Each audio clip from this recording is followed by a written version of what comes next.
Good morning, guys, um, or afternoon, whatever time you're watching this. So here's the deal.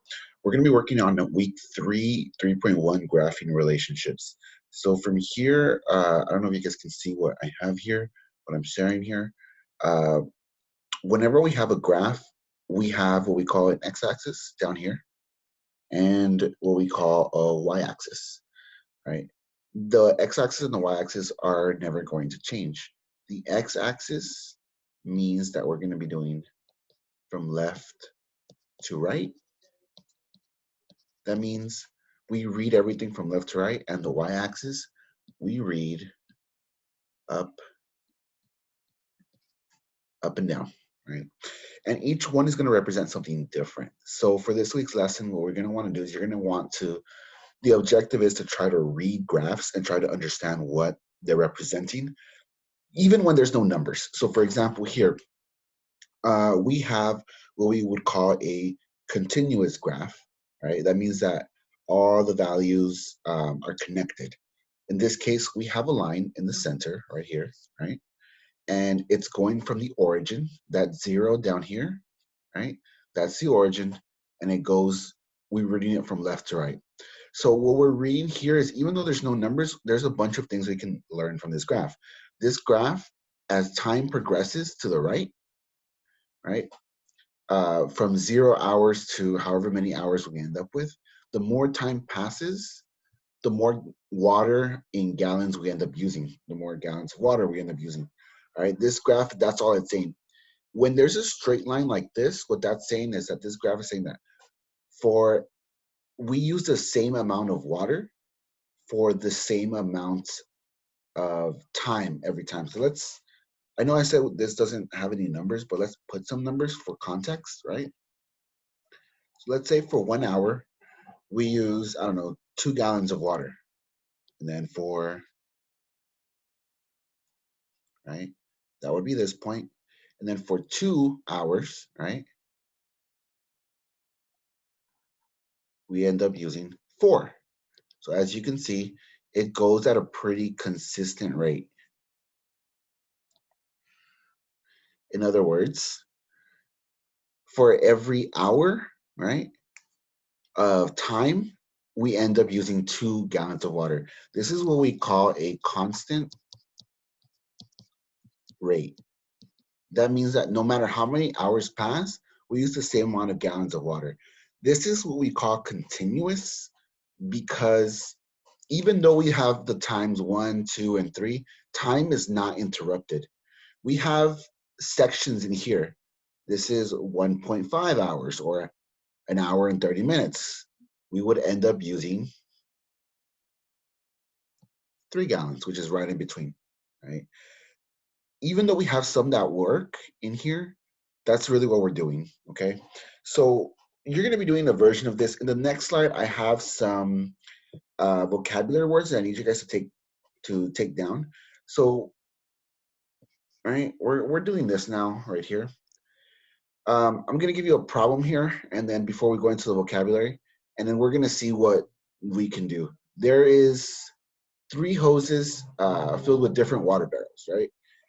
Which graph represents each hose? Now there's 3 situations here, and it's your job to tell me which graph represents what situation. So the first one is as a green hose fills water barrel at a constant rate. Now remember, let's go back here. We learned that a constant rate means that it's not interrupted. It's a straight line. So which one of these looks like it's a straight line, right? So we have graph A, we have graph B, and we have graph C. Which one do you guys think represents the green hose? So I'll give you guys a second, pause the video if you don't know, read that over. All right, I'll give you a second. Okay, hopefully you paused.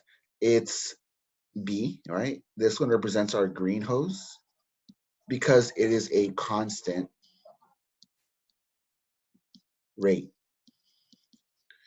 As time goes on, water is being used at the same rate each time, which makes a straight line, kind of like what we had in the last one, right?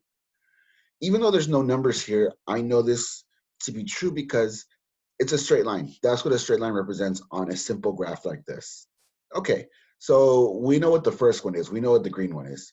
The next one, a blue-black hose. Sorry, I think I might have uh, typed that. That's just supposed to say black hose. A black hose is slowly opened when filling the barrel.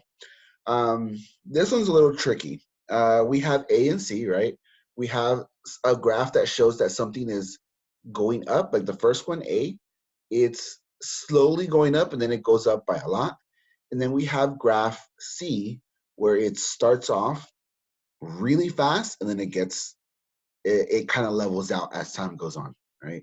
So here, let's look at what the blue hose. A blue hose is completely open at the beginning and then slowly closed. So that one's a little more clear. If you're ever not clear about which one represents which one, read all of them first, then try to figure out, based off of the elimination process. So here, a blue hose is completely open at the beginning and slowly closed. That can only mean C here, right? So let's see, blue hose. Okay. Now, the reason why the blue hose is option C is because it is completely open at the beginning. If you guys notice this curve, it goes up really fast and then it kind of levels out, right? So as time goes on, right, if we did here, the first few seconds it's completely open, it goes all the way here, we have the most of the water.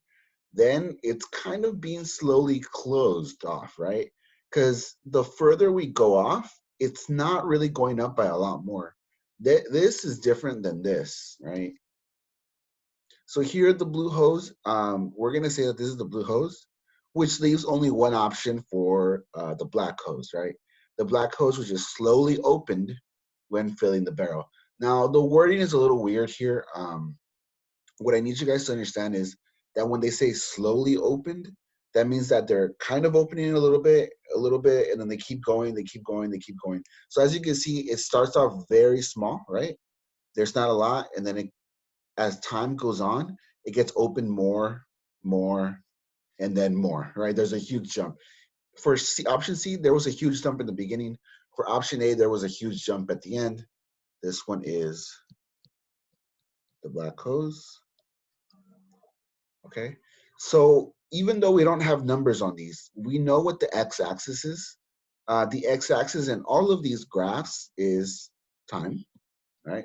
Because remember, the x-axis tells us from left to right. Time is being read from left to right. When we start from the origin, from 0, right? Okay.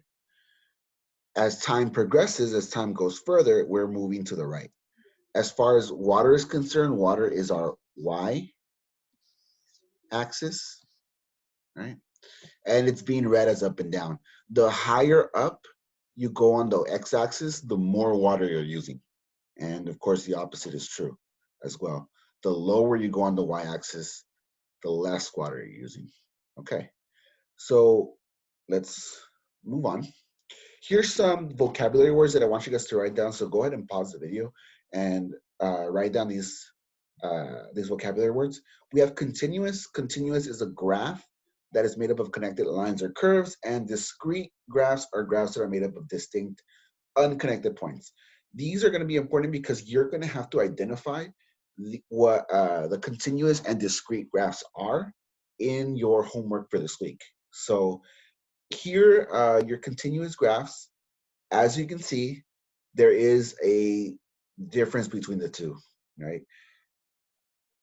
Continuous graphs, like the first one, right? This one, if you notice, it's an uninterrupted line or curve. The example I have here is says, when dealing with time, time is uninterrupted.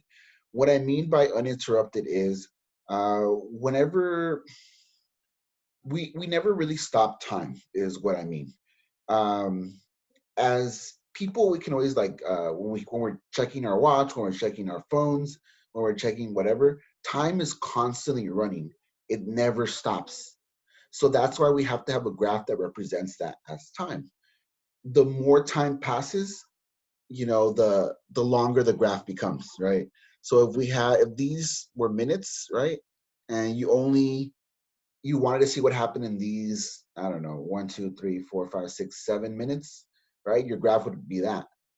But let's say, let me go ahead and erase this and make this longer.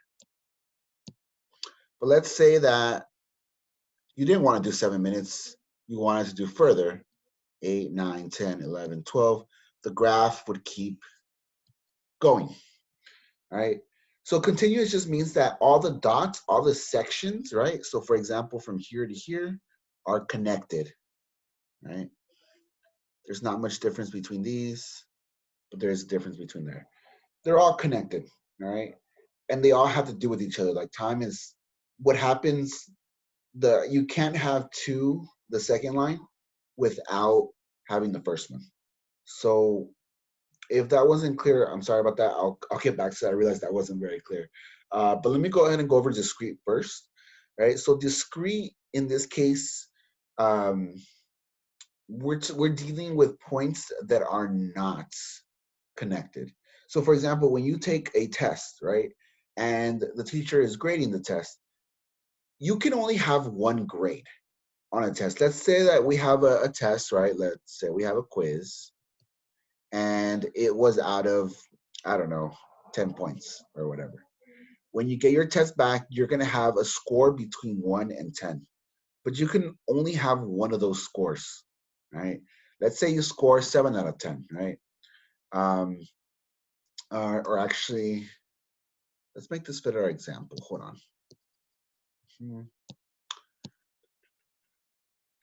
Let's say it was actually out of 5. And let's say you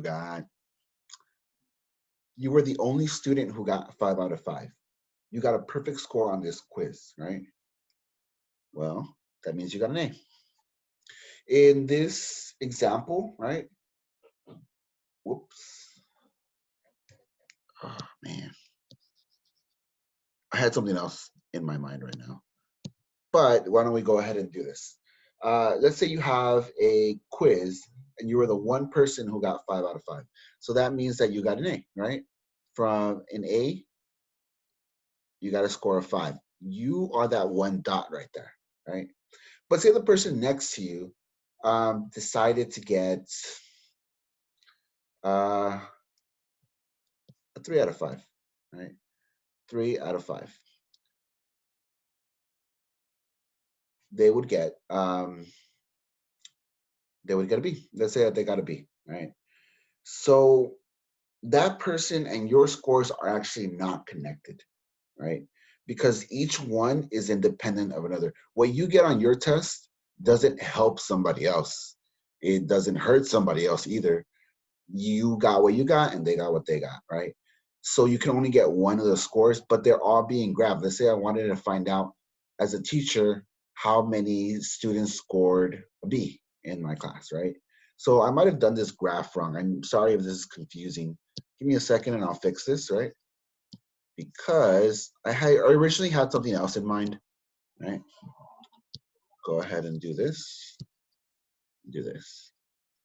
Let's do that. Let's do that. 1, 2, 3, 4, 5, right?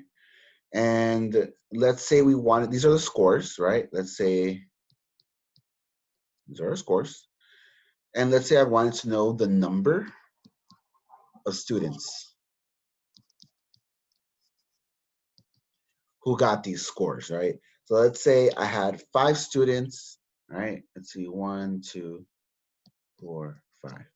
Let's say I had 5 students who scored,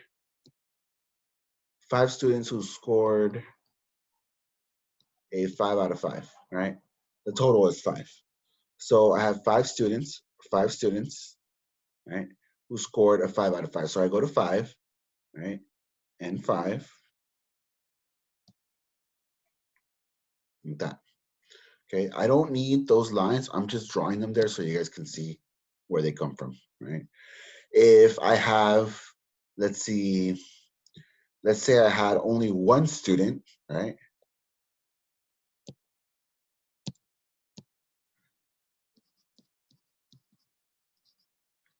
Let's say I only had one student who maybe they didn't study, they got 1 out of 5. Only one student scored a 1 out of 5. They would be right here. Could I draw a line between them? Sure, but that's not the point. The point is each student scores independent of the other one. That's discrete, right? If I wanted to find out how long on the test each of them took, that would be a different graph. That would be continuous, right? So why don't we move on? Here is another piece of vocabulary you're gonna have to know. So we have domain and we have range. So what this means is I have some very weird notation here, right? But this, what this is saying is I'm referring to this graph down here, right? Where it says water and again time. We have 1, 2, 3, 4, and we have 2, 4, 6, 8. Domain is referring to all of your X values because your X values are the ones that affect your Y values, right? So the number of gallons of water that you use is dependent on the amount of time that passes by, right? So when I ask, okay, I want to know the domain of this graph, what I'm really asking you is, what are all the X values in this graph? Well, the X values here are the numbers on the bottom here on the X axis. I have 1, 2, 3, and 4. Question, can you guys find the domain, right? When the graph has no numbers? Not really. Domain is only when you have numbers. Range, you also need the numbers. I'm really just asking you for the numbers. You can still get it. Remember, from the previous slides, you can still find information from the graph about a situation, even when there's no numbers. But when I'm specifically asking for domain and range, I'm asking you, what are the numbers associated with the X? What are the numbers associated with the Y values? So here, I have this notation. This right here, whenever I do that symbol like that, it means it's a set of numbers. I'm ready to give you a set of numbers. I start with 0 is less than or equal to my X values, which is less than or equal to 4. What this is telling me is that I'm telling you that my domain can be anywhere that's bigger than 0, right? But it has to be less than 4. Why am I getting these numbers? That's the smallest one and that's the largest one. That's where I'm getting it from. Could you, in theory, list all the X values? Can you just say 1, 2, 3, and 4 are my domain? Yes, for now, I guess you can, but you guys really need to know and recognize the other notation because you might see that on a test, you might see that written somewhere, and you just need to know that it's another way of explaining domain or range, right? So range is the same way. It's all X values, right? 2, 4, 6, and 8. Again, could you get away with using just that? Yes. Do I want you to just know that? No. I need you to understand that whenever that means the same as this, right? The way we read it, right? We're saying that our Y value, right? This symbol means less than. This one means equal to. Really what I'm doing is I'm writing a math sentence here. What I'm saying is my Y value is less than 0, and which is also less than 8, which is the largest number.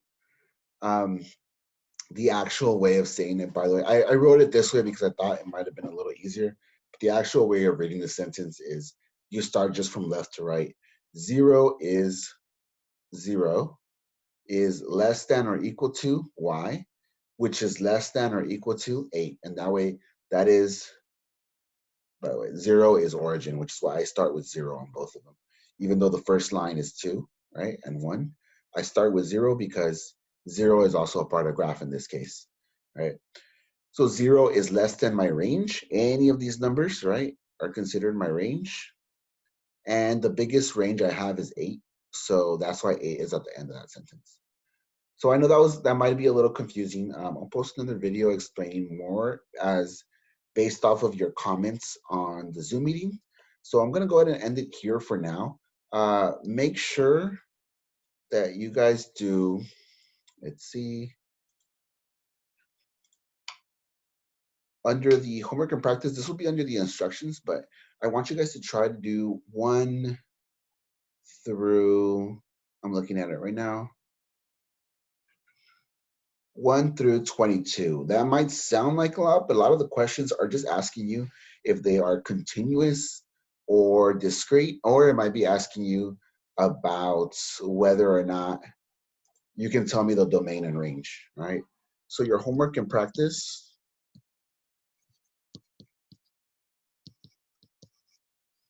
right? 1 through 22, and I'll post it on Google Classroom, right? Instructions will also be on there. If you are having trouble understanding anything I said on here, you need to ask me questions. I can be reached through email, right? So make sure to email me. Um, you can also reach me through Zoom. Once again, my Zoom office hours, in case you didn't know, are between 10 a.m. and 11 a.m. I will be logged in where you can just ask me any questions. I'll do practice problems with you. I'll explain any of the vocabulary you seem to be missing or answer any questions that you have. Please join these hours first. If you can, if you cannot join these hours, email me, send me an email, right? And make sure to set something up with me. I can set up another Zoom with you, or I can try to answer your questions through email as I've done with some other students. But just know that it might be difficult to explain everything I need to explain through email. It's honestly just easier to communicate with you through Zoom. Okay, kind of like I'm doing here, just in real time. So if you don't know where the Zoom link, again, there's a link on the Google Classrooms.